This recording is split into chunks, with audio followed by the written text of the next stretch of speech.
and welcome to this edition of Coach's Corner. I'm Eric Mosley, and I'm joined today by Coach Jared Slater. And, man, Coach, right to it. Big victory at Pleasant, 38-35. First off, it's got to feel great around here after a huge victory like that. Yeah, no, it feels really good to beat, Pleasant, one of our rivals, a program that I personally have a ton of respect for.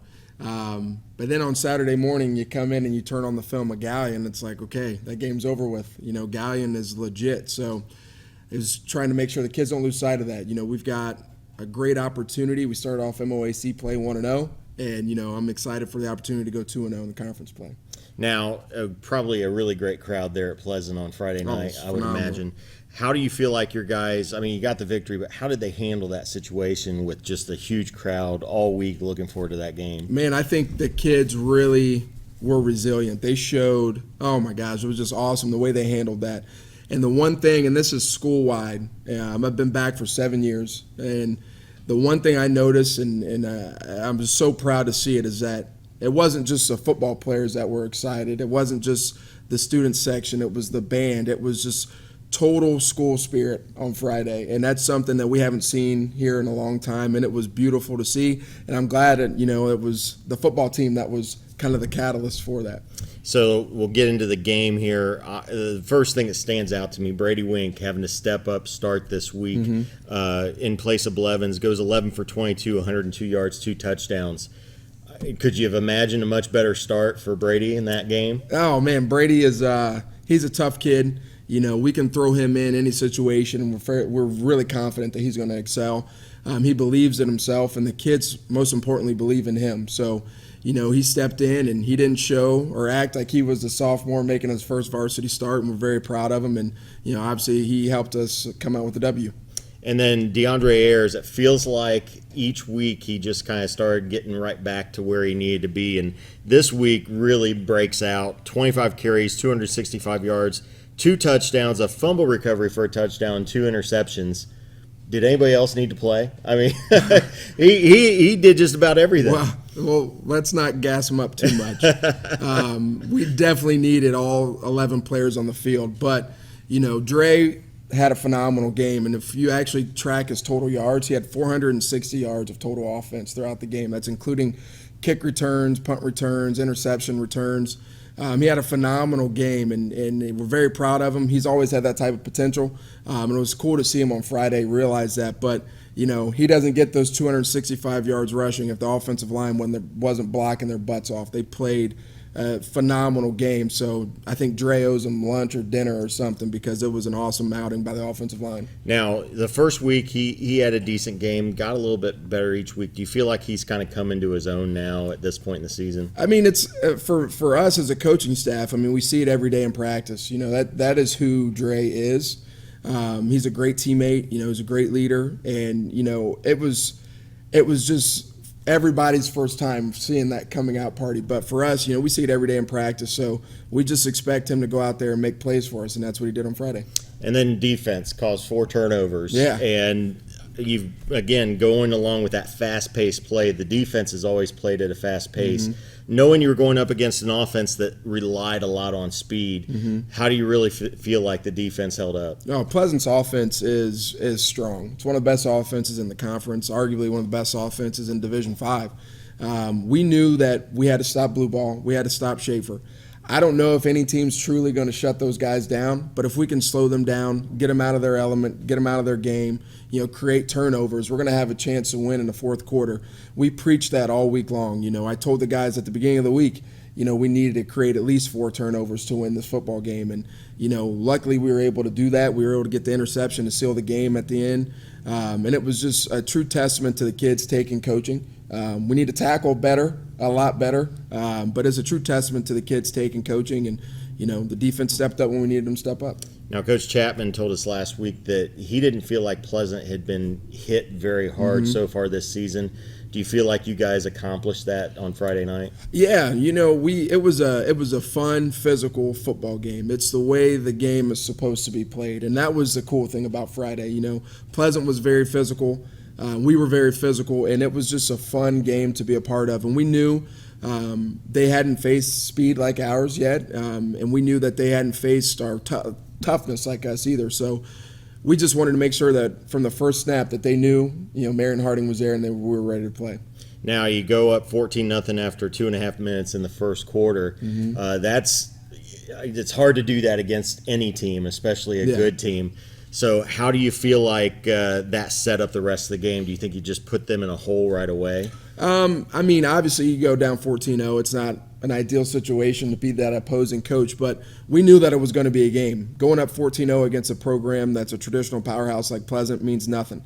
They are a very disciplined program. They're going to do what they do and get themselves back in the game, and that's exactly what they did. But our guys, every answer that they had, we answered back, so that was really great to see from our guys. All right, well, we'll take a quick break, and then when we come back, we'll go over a few of the highlights of the game. You are watching Coach's Corner.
Welcome back to Coach's Corner, and Coach, let's get right down to the highlights and take a look at how we won this game. Absolutely.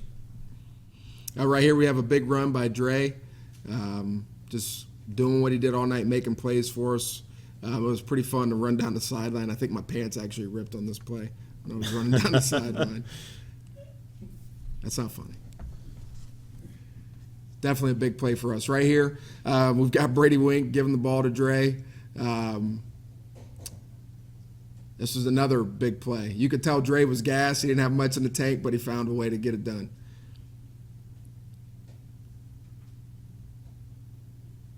Here we go again, giving the ball to Dre, making something happen. Good job by the offensive line. We punched it in.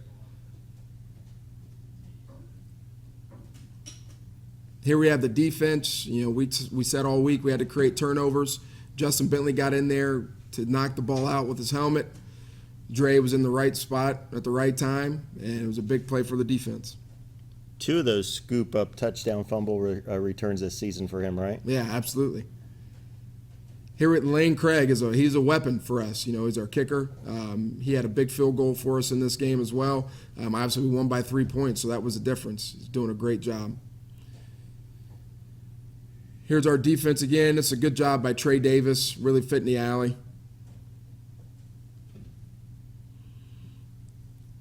Here we've got Justin Bentley running out there. We'd like to see him wrap up here, but good play by him. Swint, another hard ball carrier for us. He runs the ball well, getting vertical, doing what he can with it. Defense right here, another big stop for us. Right here we've got Brady. I believe he's hitting Jemiah over the middle. Jemiah has been a great leader for us. We know he can make things happen when he gets the ball.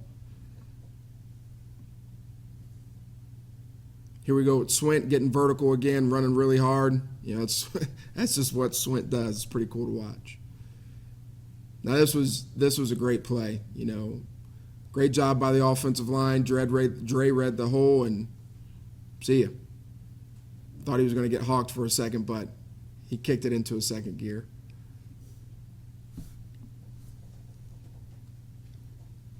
Lane Craig again with the extra point. He's really kicking the ball well. I truly think we're going to see the 2 best kickers in the conference this Friday against Gallia, and they've got a really good kicker as well. So it'll be nice to see them going against each other. Right here, Lance Roberts, one of our defensive leaders, getting a stop. if it's not broke, don't fix it. So we just kept giving the ball to Dre, and he kept making stuff happen.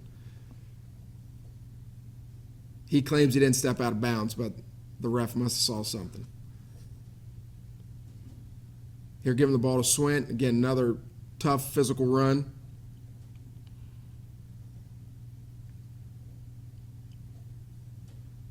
I believe we got Brady Wink right here rolling out, hitting another sophomore, Jacob Barr, who had 2 touchdowns for us. It's a really big game for him. It was just a great all-around play call by Coach Waddle and Coach Wessler. So you talk about, the momentum in this game. Mm-hmm. In the second quarter, Spartans drive down to your 7. You have a huge defensive stop down there, 4 downs, and then the very next play, you guys take it down for a touchdown, 1 play, 93 yards. Mm-hmm. Do you think maybe that moment was the kind of the point that maybe broke the back of Pleasant and made them kind of feel like they were, man, we can't do anything against this team? Well, I mean, I don't think there was any moment that broke their back. I know Coach Cook well. Those kids they're going to play hard every snap. It doesn't matter what the score is. And I know they felt that they were in the game the whole night. Obviously, they kept answering the call every time. We would have a big play, they would bounce back, and they would have a big play. So, going up against teams like them and Jonathan Alder and some of the teams we're going to play in conference, we've got to make sure that we have an opportunity to put the game away, that we actually sit down and actually make that happen. So it's one of the things that we definitely have to continue to work on. And one more question. The defensive scheme this week, was it pretty much still the same, pressure man with a lot of blitzing up the middle, or did you guys change it up a little bit? We got back to our basics. We, as coaches, make the game of football a lot harder than it needs to be. In the age of the spread offense, we have a lot of defensive guys that want to do different schemes and do different coverages and pressures, and it's like, the game of football is easy. Defense is really easy. You see the ball, you go tackle the football. So if we can allow our kids to play fast and truly embody like that KISS principle, keep it simple and stupid, our defense really excels when we do that. So that was our game plan this week. We also felt on the edges that we could play a lot of man coverage just because of our corners and Dre in the back end and some of the DBs that we have. So we kept our box simple. We played man coverage, and we said, man up and go stop them, and they did. All right. Well, we'll take a quick break, and when we come back, we'll do a player interview. You're joining in on Coach's Corner.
Welcome back to Coach's Corner, and right now I'm joined by DeAndre Ayers. And DeAndre, big game against Pleasant. Just tell me what your thoughts were when you went into that game. My thoughts was just to run the ball, score touchdowns, and be Pleasant. Now, have you beaten Pleasant much over your career, or is this like kind of like a first time for everything? First time for everything. Yeah, and it meant the most doing it there, right? Yeah. Yeah. So what do you want to say first? I know Coach said something about you need to take your offensive line out to dinner or something. Tell me a little bit about that offensive line this week. What were they doing that was just making those holes look so big? My offensive line actually did good this week. I was proud of them. I wouldn't be able to have most of the runs I had without them. And this did the 111 and got me big holes. Nice. So, is there like going into each game, is there a certain play call that you're hoping you get called that you just, every time you think you run it, you're going to get a big gain? No. Just anytime you touch the ball, you're going to get a big gain? Yeah. How long have you been playing running back? Has it been your whole career, or did you move there earlier in your career? I've been playing running back for 3 years. 3 years? Yeah. What'd you play before that? Quarterback. Quarterback? Do you miss playing quarterback? No. No? You like being able to run the ball? Are there any guys that you try to style after, any idols that you have at running back that you try to run like? Marshawn Lynch. Marshawn Lynch. You want to go beast mode? Yeah. Yeah. So do you eat Skittles all day too? Yep. There you go. Okay. So do you play on offense? You play running back. On defense, what position you play? Free safety. Free safety. So how do you approach free safety when you're out there? Basically, not keeping my eyes off the quarterback and not letting no one get behind me, and run the alley. It's like run. Okay. And obviously it's fun to score touchdowns on offense, but you're scoring touchdowns on defense too. If you had to pick a favorite side to play, is one better than the other, or you just love them both? I love both of them, but I'd rather play offense than defense. Yeah. No, not Coach Slater. Now, is there anything specific when you're playing free safety that you have to read? Now, I know with the way the defense is set up most of the time, man on the outside, so I would imagine that at safety, there's a lot of things you've got to look at since you know that those guys are manned up. What is your main key when you're playing free safety, especially in the passing game? Well, the number 2 receiver. Mm-hmm. I have to watch him or the tailback out of the back. Okay. Do you play a lot of man at free safety, or do you just Not play really. off of? Yeah, if we go trips, I play a lot of man. Okay. And now you guys are 1-0 in the league. You're already starting off where you wanted to be in the league. Do you feel like you've gotten a lot of confidence as a team so far to win this league just after that first win in the league? Yeah, we got a lot of confidence. Yeah. Do you feel like that maybe teams just don't know how to or what to expect with you guys? Mm-hmm. Yeah. Well, I think it looks pretty exciting from this point on for what you guys can do. Let's look at Gallion a little bit. Is this a team that you feel like is definitely one of the best teams in the league? Yeah, I think they got the top three leading receivers in the league right now. So I think And have you guys beat them last year, or did you didn't? We lost last You year. lost last year. So, what do you think you learned from that game that you can kind of take with you to this game? Well, I really didn't play that game. You didn't play that game? Okay. I was out that game. Okay. But the team overall probably just looking to work on the passing game against them and all that. Okay. Well, thanks for joining me here today, and keep it going, man. You got an epic season going right now. So, and make sure, I was an offensive lineman, take them out to eat. Okay, right. Treat them some dinner. All right, we'll take a quick break, and then we'll finish up here on Coach's Corner.